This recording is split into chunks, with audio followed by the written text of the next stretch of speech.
要不是親眼所見，萬萬不敢相信，在山西的群山之巔，竟藏着一座500多年歷史的神秘建築。它懸掛在海拔1000米的絕壁之上，看上去搖搖欲墜。眼前奇特的景象，讓我們心中充滿了好奇與疑惑。這裡究竟是通往深山古遺跡的隱秘入口，還是古時候隱士隱居休閒的地方？在這陡峭險峻的懸崖之上，古人當初又是如何將它修建而成？通往此處的山路崎嶇坎坷，全程陡坡難行，漫長的攀爬早已讓我們精疲力盡。接下來就跟隨我們的鏡頭一同上山，解密這座神秘懸空小屋，探尋它背後塵封的秘密。大家好，我是婷婷。你敢相信嗎？在山西河津市的深山絕壁之上，竟然掛着一座房屋，它懸空在半山腰上，看上去搖搖欲墜，令人心驚膽戰，望而卻步。四周都是懸崖絕壁，為什麼會憑空出現一座房屋呢？難道是古人所建所遺留下來的嗎？修建它的目的又是什麼呢？現在就帶大家爬上去看一下。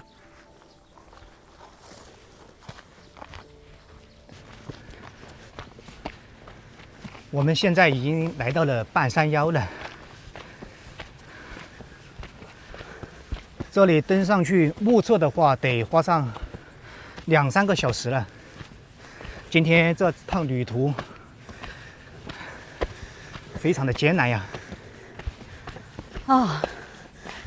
又累又熱。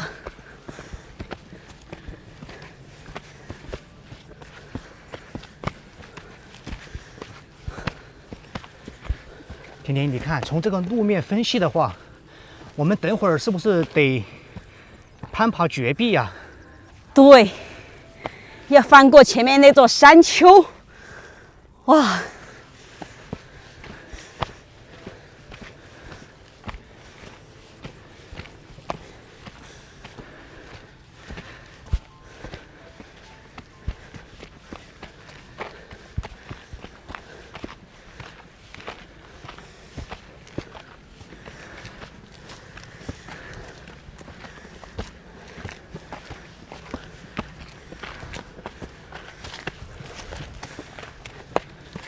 你看，這塊石頭上有路標，是誰留下的神秘記號？是一個鏡頭符號和2個笑臉吧？這也太暖心了，給大家指路的同時，又面對微笑。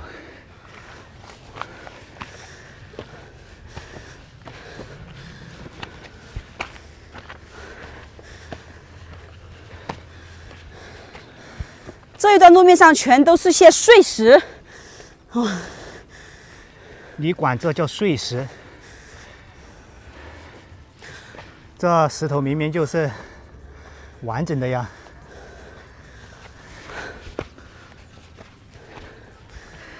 這座建築它修建在深山懸崖絕壁，十分具有探索的意義。等會兒讓我們上去解開謎團，共同見證一下，這到底是幹嘛的？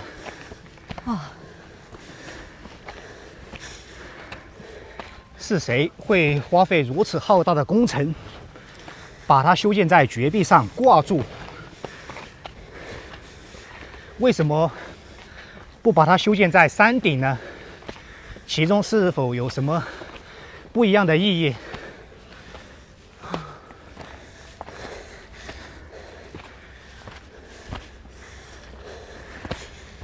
我的天哪！這要是有人在上面居住，下山買包鹽，估計都要早上起來下山了。為什麼只買1包，而不是買1件呢？太重了，背不上去。想讓他一次買1包，買1包鹽就得累死是吧？1個月下山得很多次了。哎，你看前面有3個字，迎客松。難道是到了安徽迎客松嗎？這裡也有一棵和它類似的樹。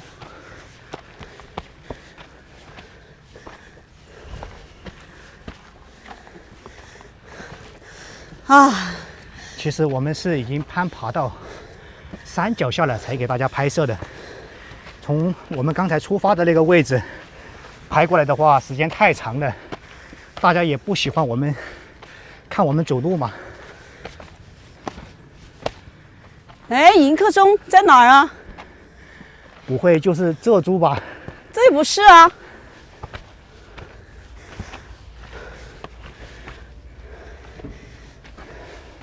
这棵不是迎客松，就是一棵杂草。这是杂草吗？嗯，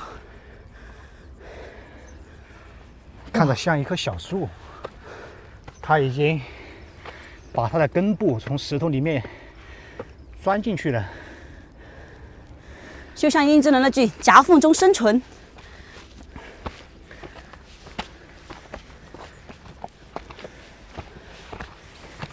哎，你看，這條路引到那個位置好像就沒路了，難道是要爬山上去嗎？驗證了我剛才的說法，我們得在絕壁上攀爬了。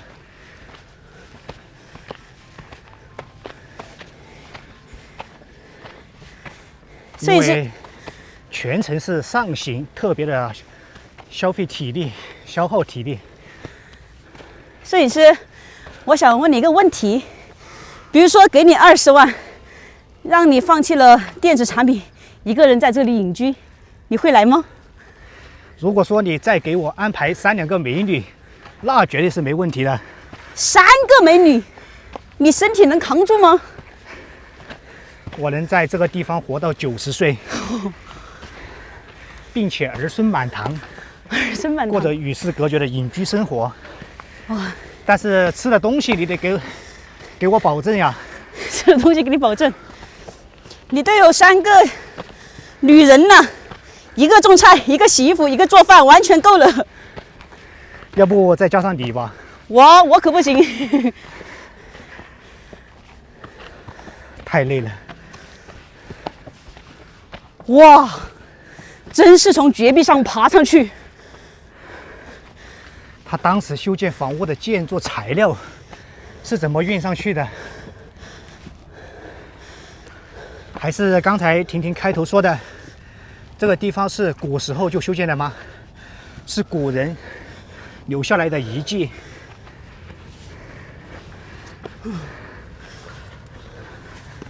裡面到底藏着怎樣的秘密？哇，真是女中強人！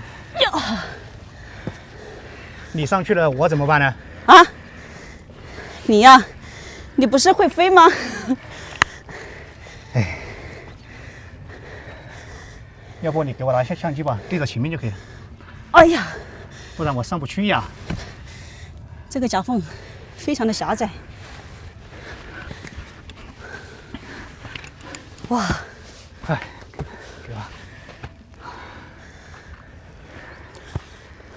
啊，大家看，就是從這裡爬上來的。這後面這位小兄弟和我們一起上來探索，加油！在路上認識的。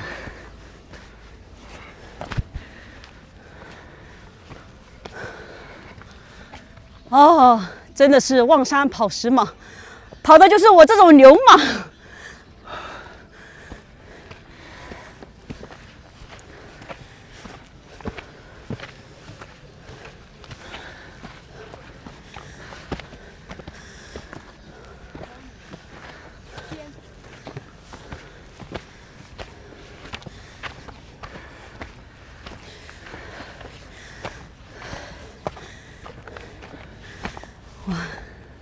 還好我們是早上來的，要是中午、下午來，你看他這一段路都沒有陰涼的地方，估計要中暑。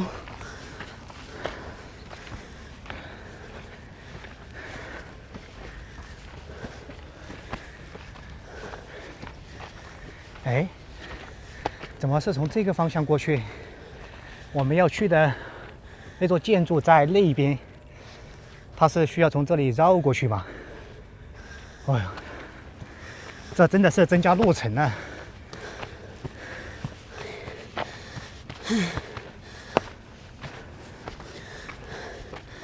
哎呀，不行了，感觉衣服裤子都打湿了。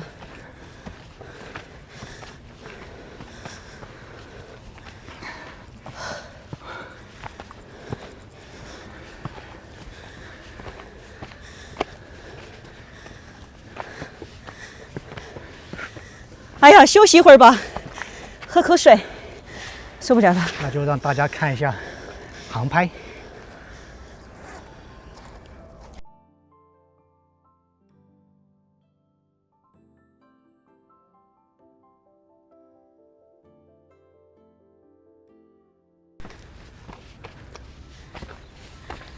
走到这里，我们又要開始爬絕壁了。你看，這裡還修建了一些鋼管和鐵鏈，就是為了方便攀爬。那裡還有一個鏡頭符號，是告訴我們往左邊走。哎，那兒有些字跡，回心石，還有登梯貼。登天梯。哦，太累了，說反了。他這個意思是告訴我們，上面的路非常的艱難，讓我們回頭下山嗎？對，應該就是這個意思，勸我們回心轉意。但是以我們多年的爬山經驗，爬上去應該是沒什麼問題的。走。正所謂那句話，不到黃河心不死。我們肯定得爬完全程呀。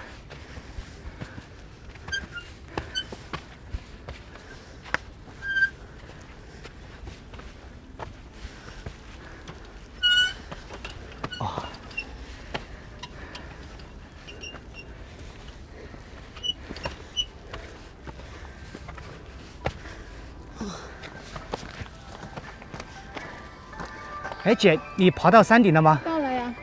哦，這上去還有多遠啊？你現在能走個2/3差不多吧？哦，就是快到了。這上面就好走了。好走啊？這是爬石頭。哎，好好，慢一點。你叫人家姐，應該還比你還年輕哎。哪裡，年紀比我們大。那叫什麼？小姐姐？對呀。或者美女？對呀。這樣任何一個女生聽到都會非常開心呀。那有叫你老阿姨是吧？啊？我哪裡老了？我快點走，老阿姨。我長得這麼貌美如花。哎呦，只能借助這個鐵鏈往上爬了。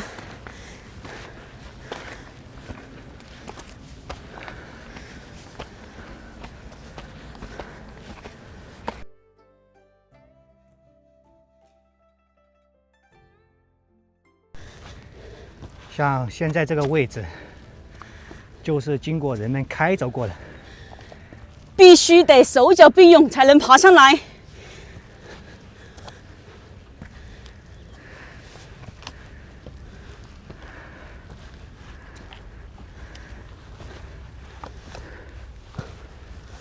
哇！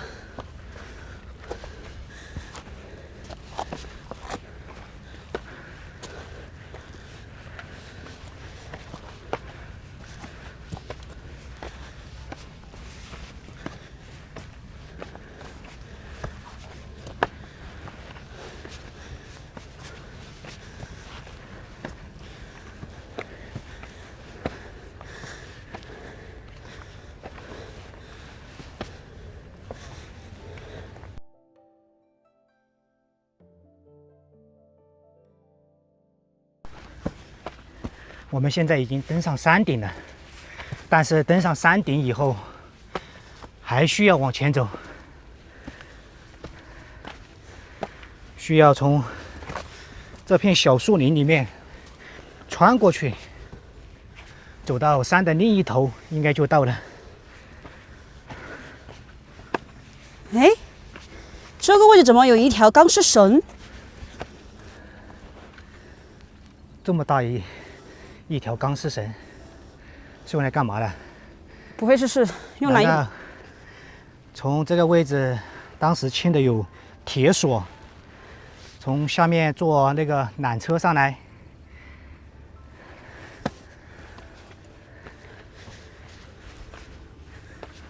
哇！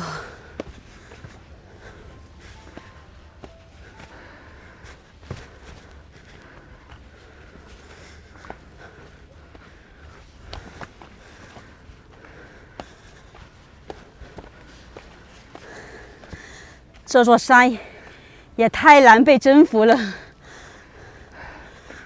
你都快走完了，加油，永不放棄。只能說现在我们两个都已经精疲力尽了。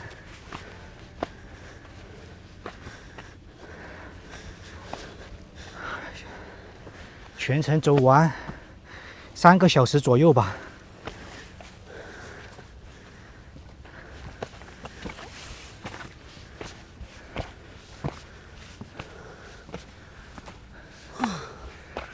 难道修建房屋的材料是靠这个运上来的？有可能哦。那绝对是这个，我没猜错，应该就是这个，确定就是这个。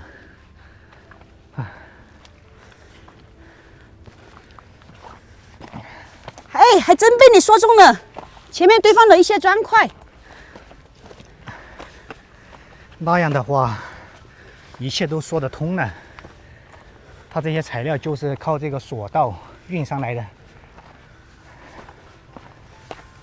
哦，就在那里了。哇，其实也没多远嘛，对吧？没多远，你看我的汗水都湿了眼眶了。你不应该说，都走了3、4个小时了，这叫没多远。你那汗水每天都在流，没什么稀奇的。走，过去看一看。这下边就是悬崖了，近在咫尺了。啊，我来了！啊，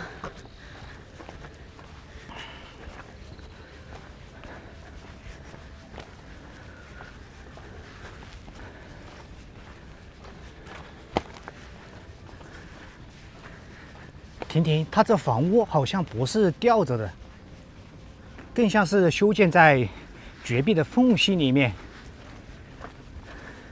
走过去看一下。因为我从这个角度分析了，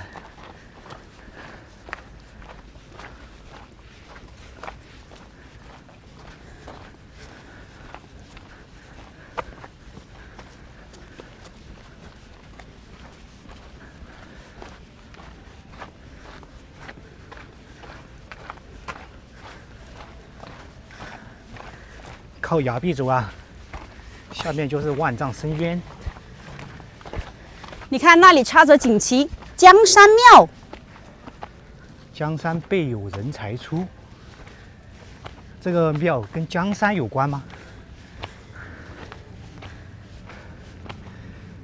原來是一座小廟宇。你看這裡堆了一些鋼管。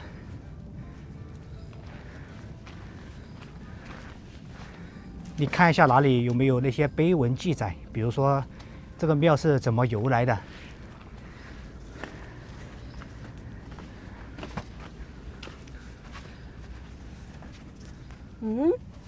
這裡有很多的鞭炮，放過以後剩下的殘渣。這以前應該是一張床。這個地方應該是放鞭炮的吧，不是床吧？這裡堆放了一些雜物。這邊有一個神龕，裡面供奉的是觀世音菩薩。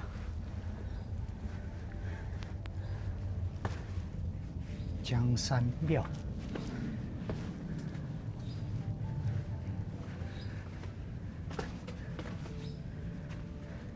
哇，小兄弟，你這麼快？怎麼樣？爬上來累不累？哦，這裡有它的警戒。雙峰山江山廟介紹，這座廟它是始建於明朝，清朝同治8年3月重修。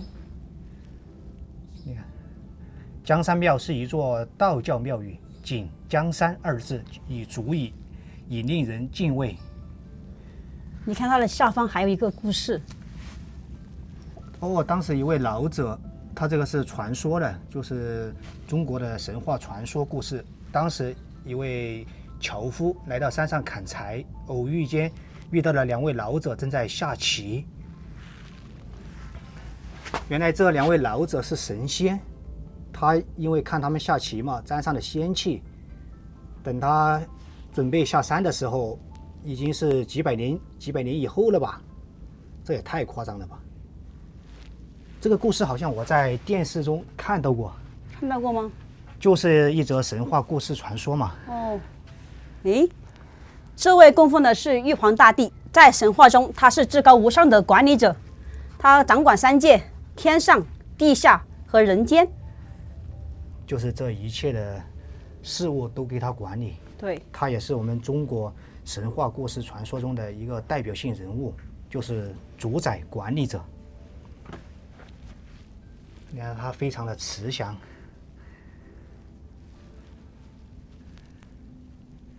这個香爐裡面燃盡的香灰，你看頂上被丘的黑黢黢的，看來來這裡的人特別多。這是一座明朝所建的小廟宇，這裡現在供奉的是玉皇大帝。他這裡應該還有一處非常有意義的故事吧？好像就剛才說的那下象棋。對，在這邊。哦，就在這兒。嗯，你看這邊這位手裡拿着扁擔，他是樵夫。不知道大家明不明白我講的？他的意思是說，以前這裡就是很早以前嘛，就是古時候有一位樵夫，他來到這山裡面砍柴，偶遇這2位老者在下象棋，他就過去看，就觀棋不語嘛，就在旁邊靜靜的看。但是一看呢，到了下午的時候，他準備下山了。哎，不對了，這個時候，等到他下山以後，他以前的那些親人、村民，還有就是他的鄰居，大家都已經非常的老了，好像是不在了吧。最後才知道他是遇到了神仙，因為中國有那種傳說嘛，天上1天，地下100年，所以說他偶遇這2位神仙，沾了他們的仙氣，所以說這个故事流傳到至今，就是現在看到的這些他們的當時的情形嘛，就把它布局在這裡了。不知道大家明不明白？有可能我講的不是很清楚。所以說這座小廟它的故事也非常具有意義。哇，你剛才還說是夾在石縫中的，下方是懸空的。這也是這座寺廟的由來。奇仙閣供奉玉皇大帝呢，因為玉皇大帝是在我們中國古時候，就是那些傳說故事嘛，他是主宰天地的一切，就相當於皇帝了。你剛才說這裡危險是吧？對。哦，他是搭的鋼架，你還把他說的搖搖欲墜，很危險，這很牢固呀。你看這個位置，以前應該是木質結構的，這鋼管應該是後期加建的。因為這個地方它始建於明朝，到現在有幾百年了，最少是400-500年了。在這個山體中，當時修建肯定是那些木質結構的，到後期就是現在嘛，當地的一些村民把這個地方又重新修建，就是我們現在所看到的結構吧。它古時候的那些建築應該都不復存在了。這個地方沒多寬，就一間小屋，這邊就是懸崖了，過不去。其實它這個廟的由來就是我剛才說的，由這位樵夫而引起的，所以說這座廟就一直在這裡了。我們再到這邊給大家簡單看一下吧。這張凳子就是來這裡燒香還願的人在這裡休息的，大家在這裡祭拜、朝拜。還有2噸小石獅，上面掛了好多紅色的燈籠。上面是木質結構的橫梁，堆放了一些瓦片。再看一下玉皇大帝，